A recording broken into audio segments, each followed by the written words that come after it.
I asked ChatGPT to book John Cena's heel run from now into the end of the year, the end of his career.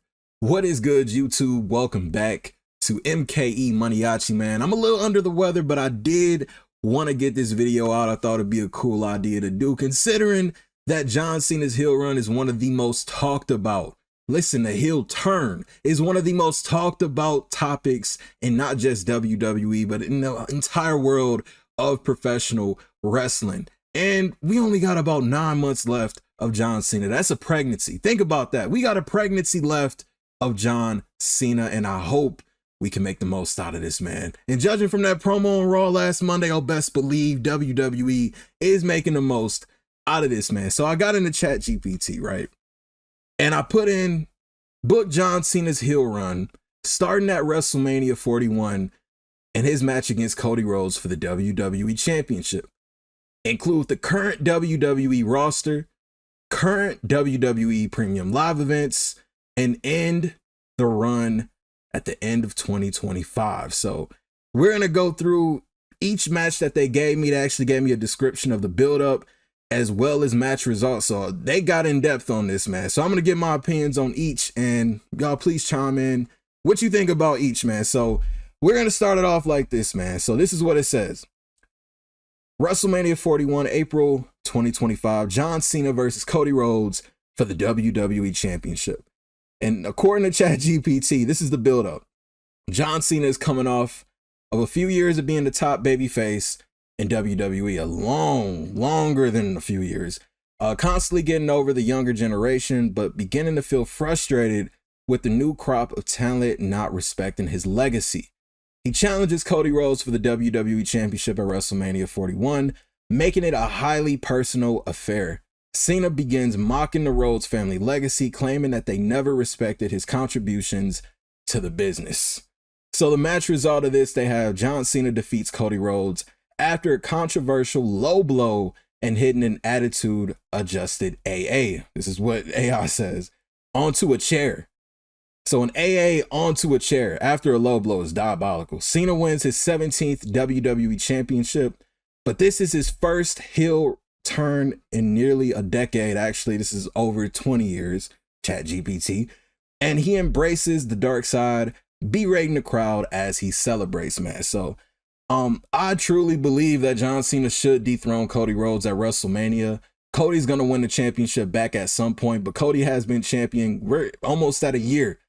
He's done a lot with the championship in the last year. Like I said, I do expect him to eventually win it back. He's going to be a WWE champion at least 2 or 3 more times in his career. But in order to protect, because we know the crowd, it's only a matter of time before they turn on Cody. So it's best to take the championship off of him. And Cena being a heel, man, his heel turn cannot be for nothing. John Cena should win number 17 as a heel, break Ric Flair's record as a heel, man. Stars align. I completely agree with ChatGPT and have him winning in a dastardly way. AA onto a chair, man. Yeah, I like that. Up next, we got Backlash 2025, as it was announced. It's going to St. Louis, so everybody in St. Louis, man, y'all get your tickets, man. I wish I could go, but John Cena is actually advertised for the event alongside St. Louis's own Randy Orton's. But this is what ChatGPT has, man. Backlash 2025, John Cena versus Seth Rollins. This is interesting. The build-up. With Cena now as the champion, he continues his arrogant and disrespectful heel persona, trashing WWE legends and current stars alike.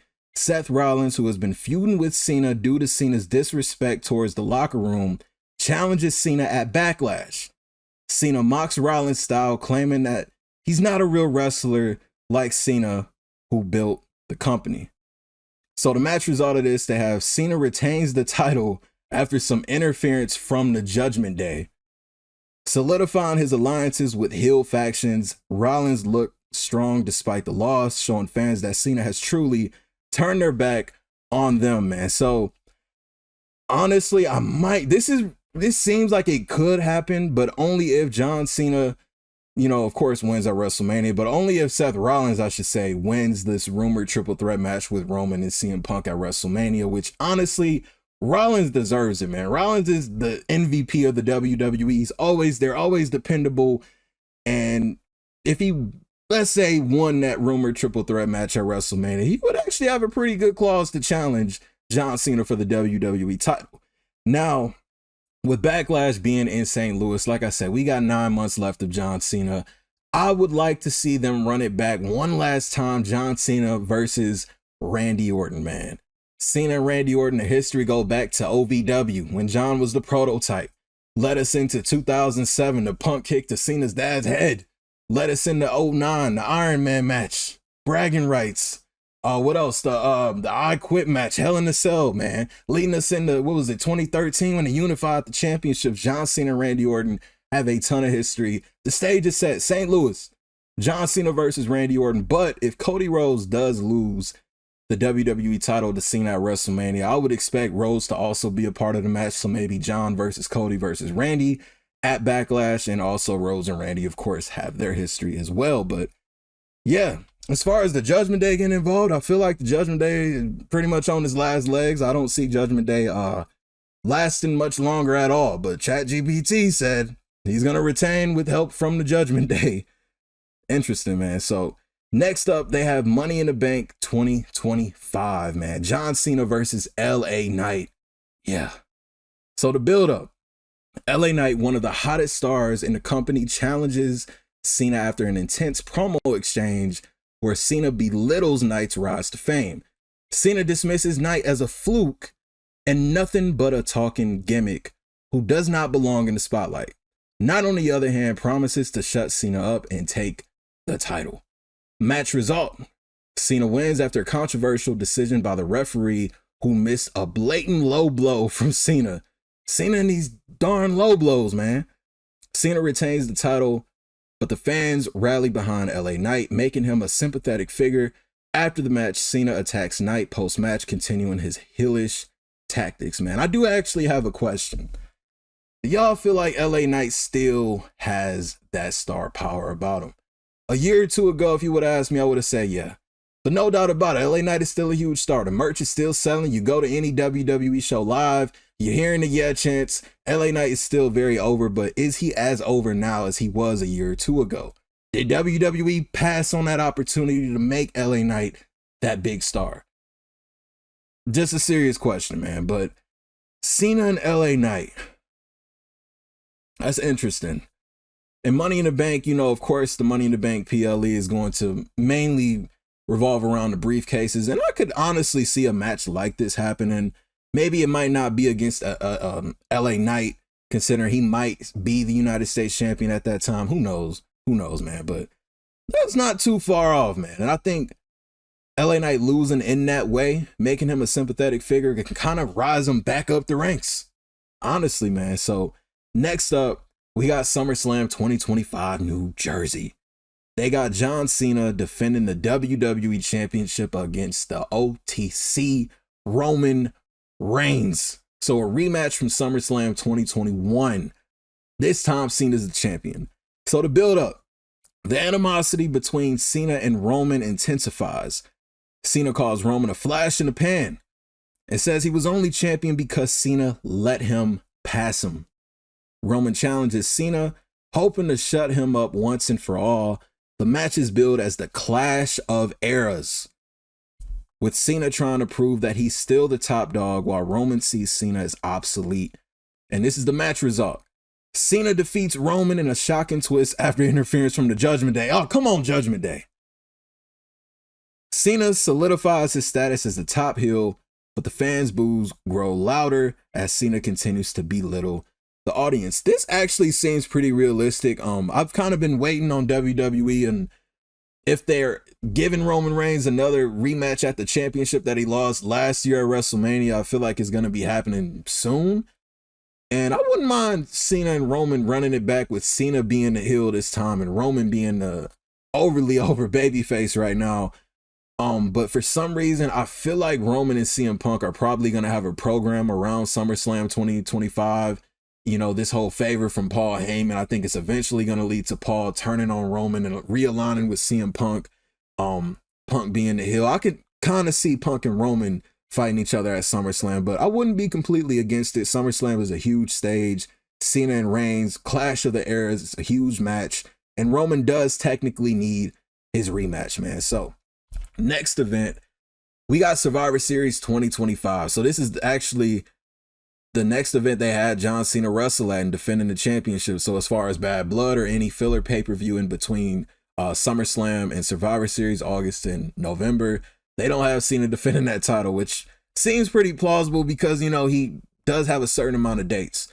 But Survivor Series 2025 War Games, we got John Cena defending the WWE title against Drew McIntyre. This isn't bad. The build-up. Drew McIntyre, who's been slowly turning babyface after his feud with the Judgment Day. Of course, I mean, he is currently feuding with Damian Priest at the moment. But Priest isn't in the Judgment Day. So, I don't know. Finally gets a shot at Cena's WWE Championship. Cena dismisses Drew as a failed project, but McIntyre isn't having it.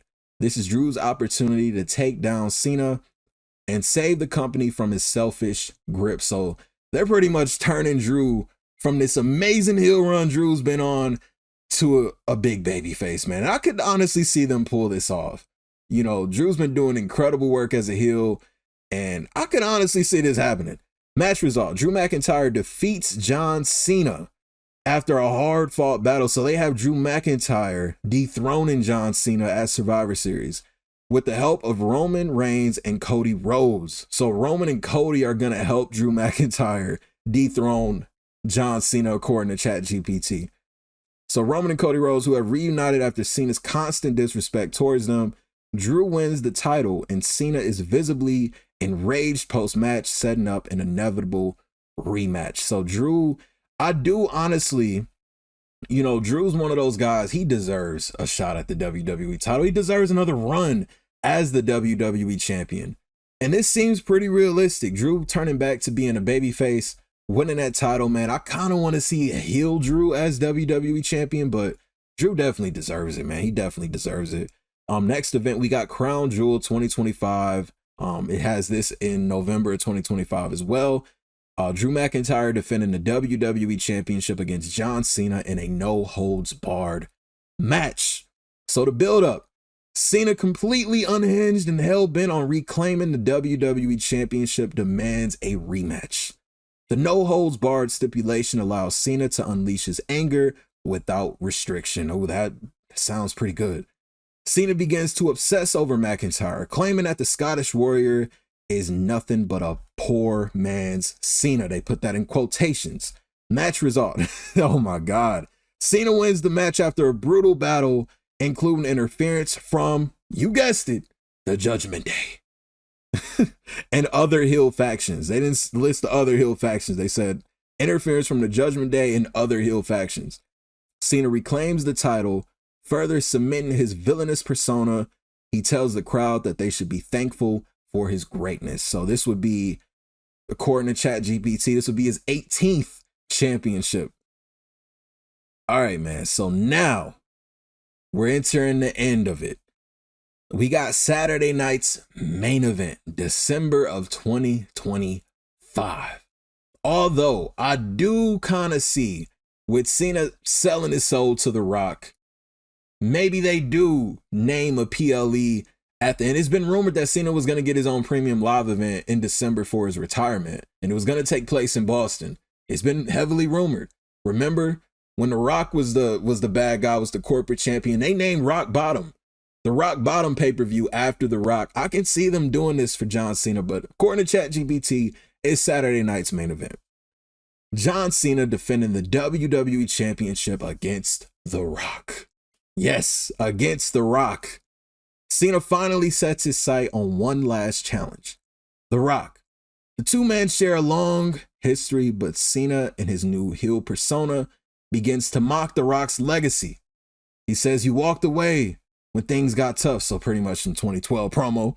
But I carried WWE while you ran off to Hollywood. I'm the greatest WWE champion of all time. It's time for you to face me at WrestleMania, and I'll put an end to your legacy once and for all. So the build-up sees The Rock return to confront Cena, with both men trading barbs and personal jabs, leading to a retirement match at Saturday night's main event. Cena, now despised by the fans, fights with everything he's got to finally take down The Rock. After a brutal back and forth match, Cena finally defeats The Rock in an emotional contest, cementing himself as the true top heel of the WWE. However, in the aftermath, Cena doesn't celebrate. He raises his hand in victory. He then lowers it slowly. He turns to the audience and says, "This is it, the final chapter. I've done everything, and now it's time for me to walk away." Cena leaves his boots in the ring. I'm assuming we don't X that out for shoes. Shoes in the ring, symbolizing the end of his in-ring career. But as he exits, the boos and mixed reactions continues. So they actually added on an extra part to this. So Raw Day 1, they have the final words of John Cena. John Cena makes his final farewell promo on the end of December edition. So I'm assuming maybe January because it's Raw Day 1, but okay, it's a little wonky, but all right. He walks out with the WWE Championship belt, addressing the WWE Universe one last time. Cena, with tears in his eyes, but a smirk on his face, tells the crowd, "I've loved every minute of it, but let's be real, there's no one like me. The WWE Universe will never be the same without me. I'm done playing by your rules. From this point forward, I do things my way. Farewell, WWE Universe. You're welcome." Cena then leaves the arena, looking satisfied with his villainous transformation and a career now closed. The crowd gives him a standing ovation mixed with cheers and boos as his final words echo throughout the arena: "Never give up." That's how AI booked John Cena's heel run from WrestleMania 41 to the end of the year and his, final appearance on Raw Day 1. This is not too bad. It is not too bad. Like I said, some of the matches like John Cena, Drew McIntyre, that would be fire to see, but they inevitably have John Cena ending his career as an 18-time WWE champion. He even beat the final boss at his retirement match at Saturday night's main event, man. So that's actually pretty interesting. Y'all chime in the comment section what you thought about it. Again, this was all ChatGPT. This was not me, so do not attack me for the booking of this. I had nothing to do with this. I just put the topics into ChatGPT and it generated that, which wasn't too bad if you ask me, man. But yeah, man, so new to the channel, y'all rock with me. Hit that subscribe button for me for more wrestling content. And into the next video. I'll see y'all then. It's your boy MKE MANIACI. I'm out.